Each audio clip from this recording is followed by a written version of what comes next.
आज का ये एपिसोड शुरू करने से पहले एक छोटी सी बात। क्या आप भी अपना पॉडकास्ट बनाने की सोच रहे हैं? तो एंकर ट्राई कीजिए। ये पॉडकास्ट बनाने का सबसे आसान तरीका है। नंबर 1, ये फ्री है। नंबर 2, इसमें कई सारे ऐसे टूल्स हैं जो आपको अपने फोन और कंप्यूटर पर रिकॉर्ड और एडिट करने की फैसिलिटी देते हैं। नंबर 3, आप अपने पॉडकास्ट को डिस्ट्रीब्यूट भी कर सकते हैं, जिससे इसे स्पॉटिफाई और दूसरे प्लेटफॉर्म पर सुना जा सके।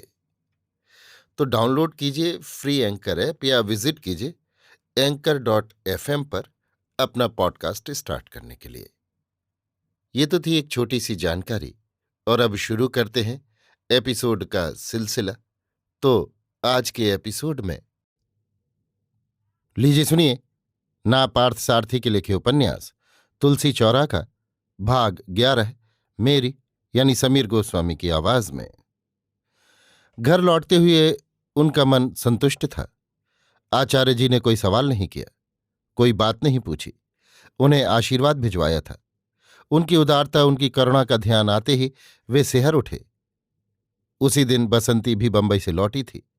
आते ही पहला काम यही किया कि कमली को असबाब समेत घर ले गई। 4 दिनों वाले विवाह के बाद ही उसे इस घर में प्रवेश करना है, ये तय हुआ था। तब तक उसे वेणु काका के घर ही रहना है।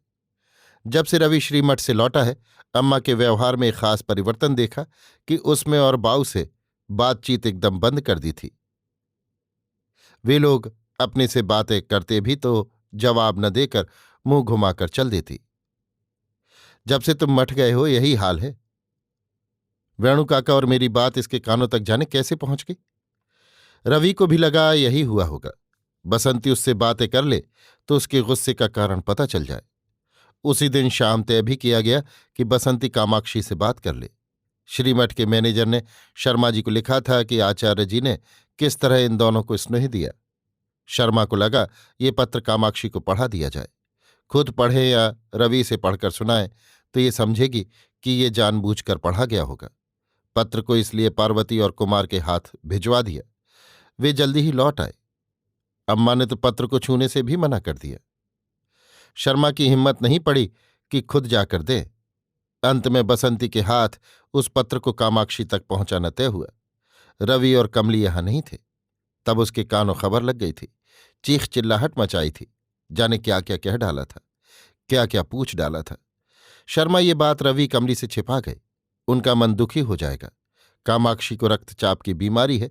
घर पर उसकी सलाह के बिना, उसकी स्वीकृति के बिना की जाने वाली तमाम तैयारियों ने उसे भीतर तक हिला दिया था। वो शरीर और मन दोनों से अस्वस्थ थी। कुमार से कहकर नारियल के बाण वाली खाट भी डलवाई, पर नहीं मानी। कच्ची फर्श पर लेटती, न खाना न पीना, एकदम दुबली हो गई थी। उस शाम बसंती के आने के वक्त रवि या खुद वो वहां नहीं रहेंगे, ये उन्होंने तय कर लिया था। योजना के अनुसार वे घाट चले गए। रवि इरेमुडी मणि के पास चला गया। कुमार परीक्षा की तैयारी कर रहा था। पार्वती घर के काम कर रही थी। बसंती जब भी बंबई से आती, छुहारे किशमिश काजू लाती। पूजन के लिए इन चीजों की अक्सर जरूरत होती। बसंती शाम को आई। क्या हुआ काकी, इतनी दुबली कैसे हो गई? आओ बिटिया, कब आई? सुबह आई थी, आपकी चीजें भी याद से लाई हूं। शादी में आए हो ना? बसंती उनके स्वर से भांप नहीं पाई कि वे उसे सहज ढंग से पूछ रही हैं या व्यंग में। आप क्या समझती हैं काकी, यहां आने के लिए बहाना चाहिए। मैं तो आती जाती रहती हूं। थोड़ी देर मौन छा गया। कामाक्षी का मौन आगे नहीं खिंच पाया। अनर्गल बातें शुरू कर दीं। जैसे पुरुष अग्नि की उपासना करते हैं और उसे सदा प्रज्वलित रखते हैं, इस परिवार की औरतें पीढ़ियों से तुलसी का पूजन करती आई हैं। इस परिवार को प्राप्त सौभाग्य, लक्ष्मी की कृपा और श्री दृष्टि, इस शारीरिक और आंतरिक शुद्धि से की गई तुलसी पूजा का ही परिणाम है। 10 पीढ़ियों के हाथों चला आ रहा ये दिया इस परिवार की सुख शांति और संस्कृति की रक्षा करता है। कहते हैं कई पीढ़ियों पहले रानी मंगम्मा एक व्रत नियम वाली ब्राह्मणी की तलाश में दीपक लिए भटकती रही थी। अंत में वो दिया इसी परिवार की एक बहू को दे डाला था। तब से इस परिवार की स्त्रियों को पीढ़ी दर पीढ़ी इस दीप को प्रज्वलित करने की योग्यता मिलती है। आज तक मैं उस दीपक को तुलसी चौरा में प्रज्वलित करती हूं। इतना कहकर अपने सिरहाने से एक पेटी खींची और रेशमी कपड़े में लिपटा छोटा सा दीपदान उसके समीप कर दिया। मैं इस घर की नई बहू बनकर आई तो मेरी सास ने मुझे दिया, इतना कहती हुई रुक गई। आप चिंता क्यों करती हैं? आप भी अपनी सास की तरह अपनी बड़ी बहू को इसको दे दीजिए। कुमार की शादी होगी और उसकी पत्नी इस घर के योग्य हुई तो उसे दूंगी। क्यों, आपकी बड़ी बहू में क्या खराबी है? चुप करो, उसके बारे में, रवि के बारे में मुझसे बातें मत करो। मेरी तो छाती में आग लगी है। ना आचार ना नेम, पता नहीं किस देश से घसीट कर ले आया है और कहता है इसी से विवाह होगा। और ये ब्राह्मण महाराज भी उसकी हाँ में हाँ मिलाए जा रहे हैं। मुझे तो कुछ और अच्छा नहीं लग रहा, सर्वनाश होने वाला है। वो तो 1-2 महीने में उसे लेकर चला जाएगा। हमारे जमाने में बहू लक्ष्मी की तरह घर की रोशनी हुआ करती थी, पर ये जाने कहाँ से आई है और जाते हुए यहां से लड़के को भी ले जाएगी। इसे मैं लक्ष्मी कैसे कह दूं? काकी, तुम चाहे जो कहो, पर कमली को आचार नियम से शून्य मत कहना। हमारे घराने की लड़कियों की तुलना में कमली को तो बहुत कुछ आता है। हमारे यहाँ की लड़कियों को नहीं पता जितना वो जानती है। ऐसा नहीं होता तो आचार्य जी स्वयं उसे बुलाकर आशीर्वाद नहीं देते। उसने फ्रेंच में सौंदर्य लहरी और कनकधारा स्तोत्र का जो अनुवाद किया है, उसे सुनकर आचार्य जी प्रसन्न हो गए। ये कितनी बड़ी बात है। काकू को उन्होंने एक लंबा सा पत्र लिखा है, सुनेंगी आप? रहने दो, मैनेजर साहब की तो सीमा वैयर से पटती नहीं है। सीमा वैयर ने जो धांधलेबाजी की, उसके बाद ही इन्हें उत्तरदायित्व किया है। तब यही मैनेजर थे। अपने ब्राह्मण महाराज के दोस्त हैं ना, इसलिए लिख दिया होगा। अरे मैं तो कहूं कहीं खुद उन्हें ना लिख दिया हो कि भाई ऐसा लिख देना, क्या पता किया भी हो। बसंती की समझ में नहीं आया कि वो उन्हें कैसे समझाए। काकी को एक ही चिंता थी कि बेटा उस फ्रेंच औरत के साथ हमेशा के लिए उनसे दूर हो जाएगा।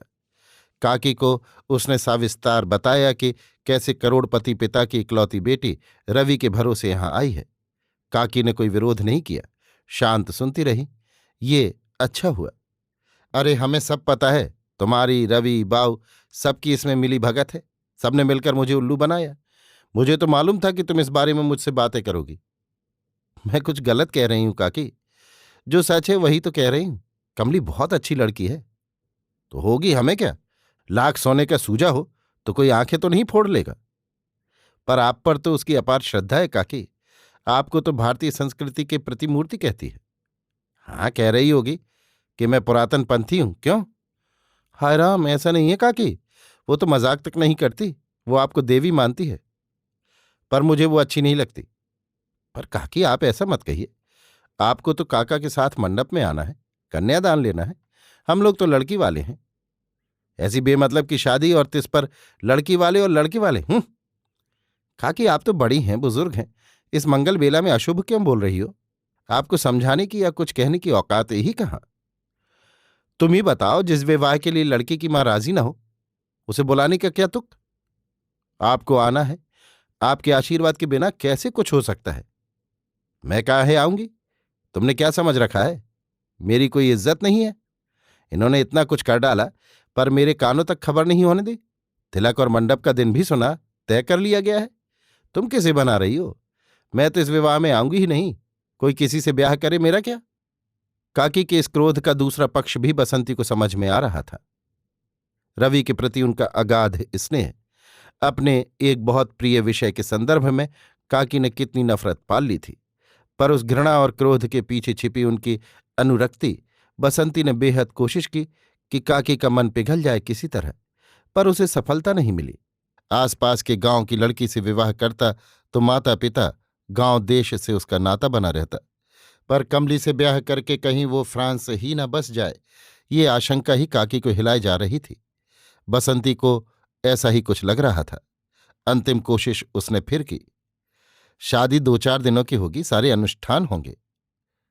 कितनी बातों में तुम लोगों ने शान के विपरीत काम किया है। अब इसमें नेम अनुष्ठान क्या बचा है? क्यों, उनके यहाँ के रिवाज के अनुसार अंगूठियां बदल लेते ना।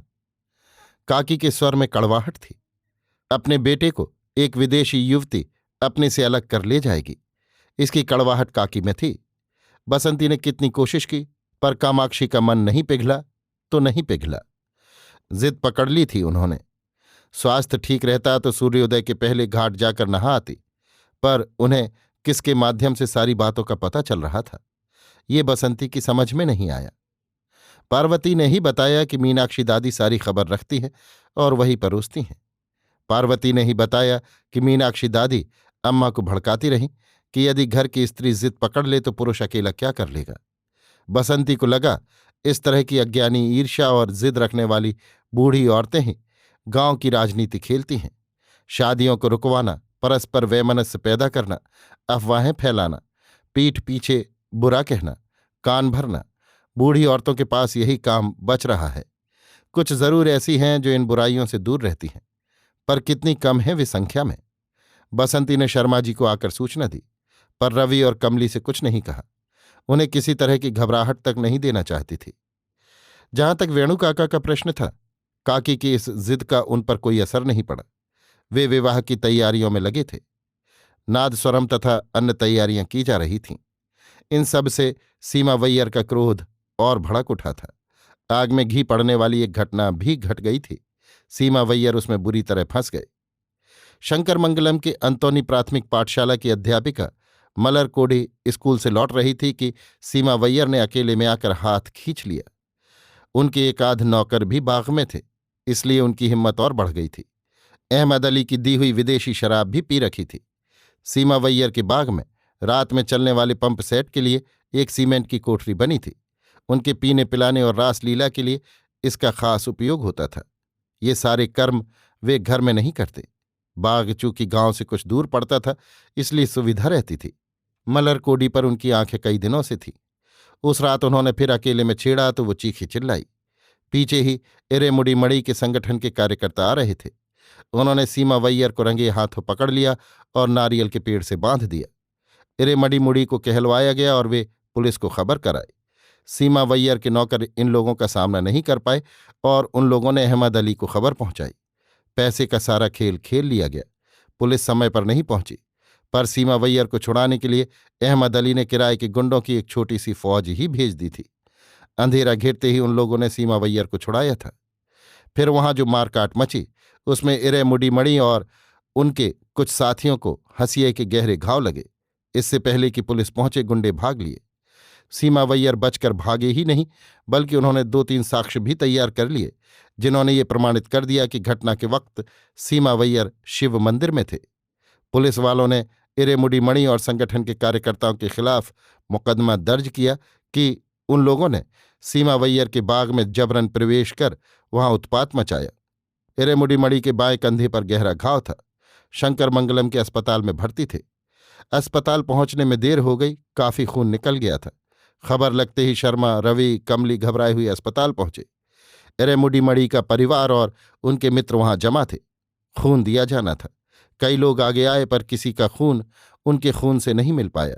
डॉक्टर ने शर्मा को देखा। मेरा भी खून जांच लीजिए, शर्मा जी ने सहर्ष कहा। शर्मा जी का खून उसी ग्रुप का था। अगले दिन सुबह इरेमुडी मणि होश में आए।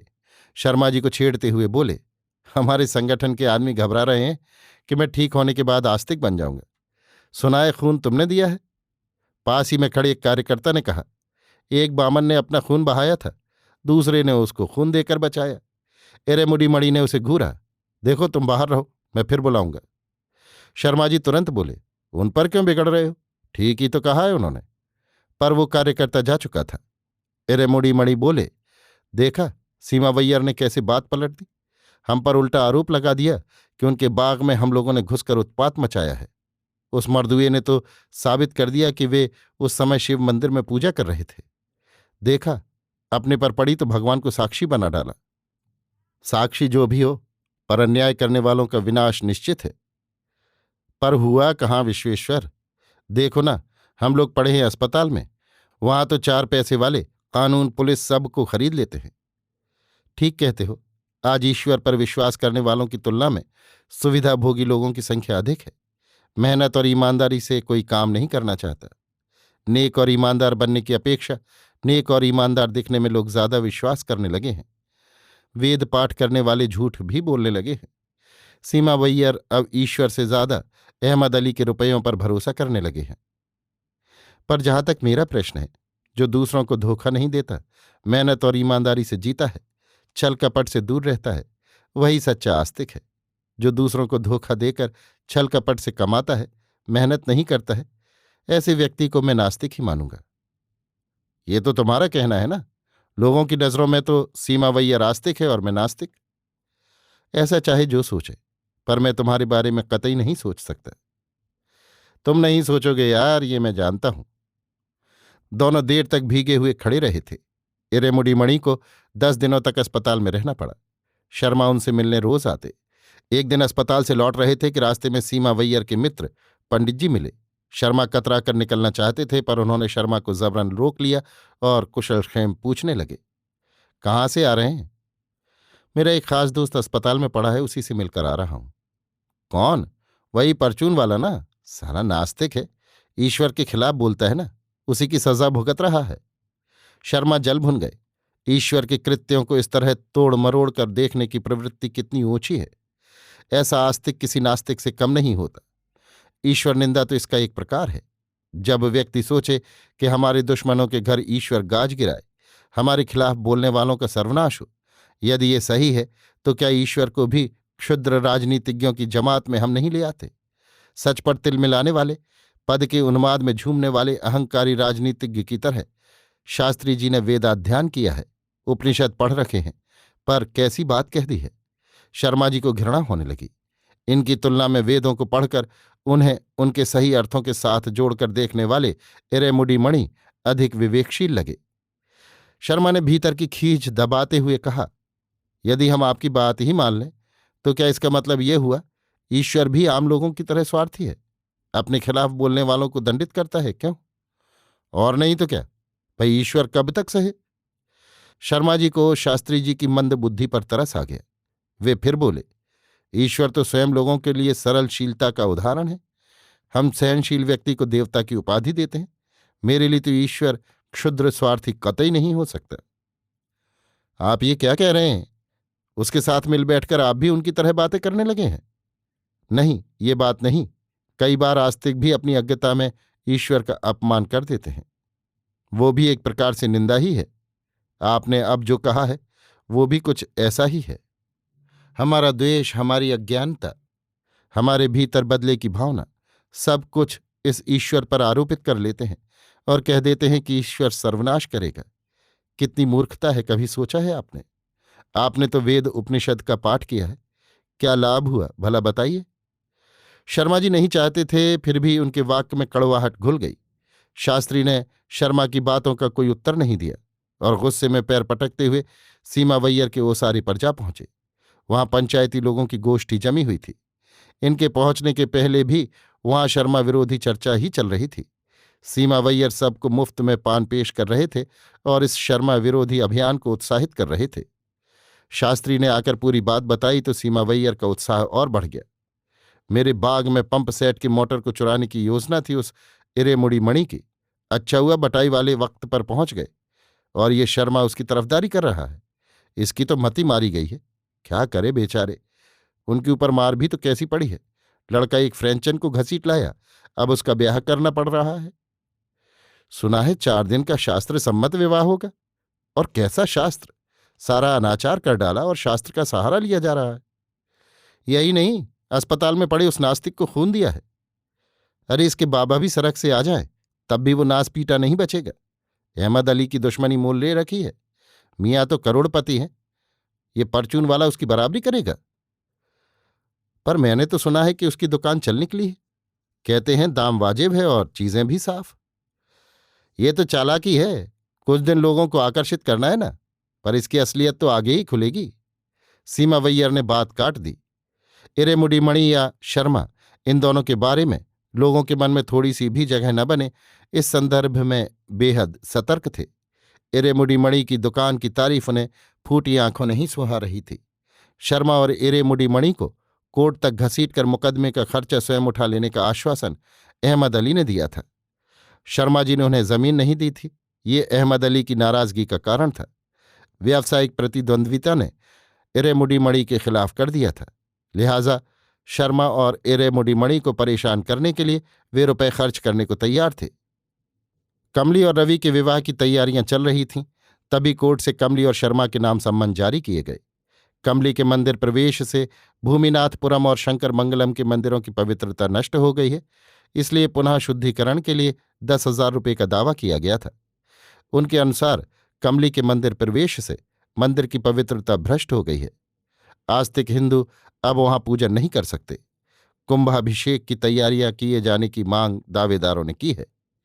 शर्मा और कमली को तारीख भी दे दी गई है। शर्मा ने वेणु काका से सलाह की। काका शांत रहे। देखा, विवाह से 1 सप्ताह पहले की तारीख जानबूझ कर दी है। कोई बात नहीं, प्रैक्टिस नहीं रही, इसलिए जो पढ़ा भूल गया। पर इस मुकदमे में तुम लोगों का वकील मैं बनूंगा। देख लेना, सबके मुंह पर कालिख पोत दूंगा। पर आप क्यों परेशान होंगे? किसी और वकील पर छोड़ देता हूं। आपको विवाह की तैयारियां भी तो करनी है। कुछ नहीं, वो काम भी चलेगा। इस केस में कुछ तर्क है, उस पर पहले ही सोच कर रख लिया है। बस पूरे केस को हथेली पर रख फूंक कर उड़ा दूंगा। तुम चिंता मत करना। मेरी बेइज्जती करने के लिए इस बात को अखबारों में दे दिया है। कितने केस रोज निपटाए जाते हैं, पर उनकी तो खबर नहीं बनती। अरे नहीं यार, ये मामला विदेशी का है। वो उनके लिए लिखेंगे, विदेशी का मंदिर प्रवेश धर्म भ्रष्ट। ऐसे हथकंडे अखबारों की बिक्री के लिए जरूरी हैं। जिन लोगों ने मानहानि का दावा किया है, कुछ तो धर्माधिकारी हैं। हो सकता है कि पुजारी भी डर के मारे खिलाफ गवाही दे डाले। तुम्हें याद है कि उस दिन पुजारी कौन था? जब भी कमली गई है, रवि, बसंती या पारू ही साथ में रहे हैं। उनसे पूछ लेंगे तो पता चल ही जाएगा। ये तुम तुरंत पता कर लो, फिर उन्हें बुलवा कर बातें कर लेते हैं। केस में ये बहुत जरूरी है हमारे लिए। ठीक है, आज ही पूछकर बता दूंगा। कोई और गवाह भी चाहिए? तुम्हारा संगठन वाला कार्यकर्ता मित्र दे सकेगा? उनकी गवाही से क्या, वो तो इन बातों को मानता ही नहीं। वो तो दूसरी बात है। मैंने तो सुना है कि उनके यहाँ की गोष्ठी में भी कमली ने पहले गणेश वंदना से भाषण शुरू किया था। वो उनके सिद्धांतों के खिलाफ था, पर सभ्यता के नाते वे लोग चुप रहे। हाँ, पर इसका केस से क्या संबंध है? वो तो मुझे देखना है ना। वो साथ देंगे? जरूर देंगे। देशिका मणि सच जरूर बोलेगा, किसी से नहीं डरता वो। बस यही काफी है। सीमावैयर के अन्याय की खामियां वो बेचारा भुगत रहा है। अभी लौटा है अस्पताल से। क्या करें शर्मा, भभूत और ईश्वर भक्ति उन्हें अच्छा और नेक होने का प्रमाण पत्र जो दे देती है। यदि निडर और सच्चे मन से कहूं तो देशिका मणि ही सही मायने में आस्तिक हैं। सीमावैयर को घोर नास्तिक कहा जा सकता है। ढोंग करने वालों से बेहतर ही हैं जो साफ और निष्कपट हैं। सीमावैयर ना तो शास्त्र जानते हैं, ना पुराण, ना रिवाज। बस ढोंग करते हैं। किसी की बुराई करो तो उसके बारे में पूरी जानकारी भी होनी चाहिए। उस सिद्धांत को देशिका मणि ने समझा है, इसलिए तो उसने सारे शास्त्र पढ़ डाले। पर उसे देखिए तो कितना विनम्र है। मेरी तो इच्छा है सीमावैयर को फंसाया जाए और उनसे क्रॉस सवाल किए जाएं। वे कहाँ आएंगे? दूसरों को भड़का कर चुप बैठना उनकी आदत है। उन्हें तो दूसरों का नुकसान ही करना है। वही एक काम तो वे जानते हैं। उनकी भक्ति वक्ति तो महज ढोंग है। कमली के जाने से मंदिर अशुद्ध हो गया है ना उनका, और इससे पता नहीं चलता कि खुद कैसे हैं। वैसे इसमें कमली को फिजूल में घसीटा गया है। उनका गुस्सा मेरे और देशिका मणि के ऊपर है। मुझे तंग करना है, सड़क पर लाकर छोड़ना है। सीमावैयर पहले मठ का काम देखते थे तो अच्छे पैसे बन जाते थे, पर मठ के मैनेजर को लगा उनसे मठ की प्रतिष्ठा धूमिल पड़ जाएगी, इसलिए मुझे कार्यभार सौंप दिया। तब से और गुस्से में है। फिर उन्होंने कोशिश की कि मैं उनकी इच्छा के अनुसार चलूं, खेत बटाई पर उठाने से लेकर जमीन किराए पर देने तक, पर मैंने ही माना। उस पर भी नाराज हैं। देखो शर्मा, सीमावैयर एक बार विटनेस बॉक्स में चढ़ जाएं तो ये सब एक्सपोज कर दिया जाएगा। उनका फंसना तो मुश्किल है। वे तो पानी के सांप हैं, सिर भर बाहर निकालते हैं। हाथ में पत्थर उठाया नहीं कि भागकर छिप जाते हैं। क्या बढ़िया उदाहरण दिया है। ऐसे ओछे आदमी की तुलना तुम साधारण सांप से भी नहीं करना चाहते। सांप का अपमान जो होगा। साधारणतया सांप में खुददारी होती है।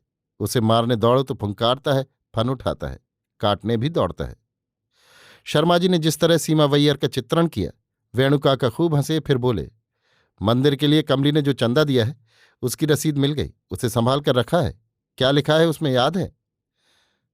आस्तिको, ये आपका पुनीत कार्य है। आप खुशी से दान करें, शायद यही लिखा है। फिर दान देने वालों का नाम, उसके नीचे धर्मकर्ता के हस्ताक्षर हैं। उसे ले आना याद से। सुनो, ये लंबा तो नहीं खिंचेगा? ऐसा ना हो कि विवाह की तैयारियां ना हो पाए। ना, मुझे नहीं लगता। उन लोगों ने इसमें जल्दबाजी की है। चूंकि मंदिर के भ्रष्ट होने और उसके शुद्धिकरण का मामला है, इसलिए जल्दी ही कार्यवाही करने की इच्छा प्रकट की है उन्होंने। इसलिए केस की सुनवाई भी जल्दी होगी। अभी आप सुन रहे थे नापार्थ सारथी के लिखे उपन्यास तुलसी चौरा का भाग 11, मेरी यानी समीर गोस्वामी की आवाज में।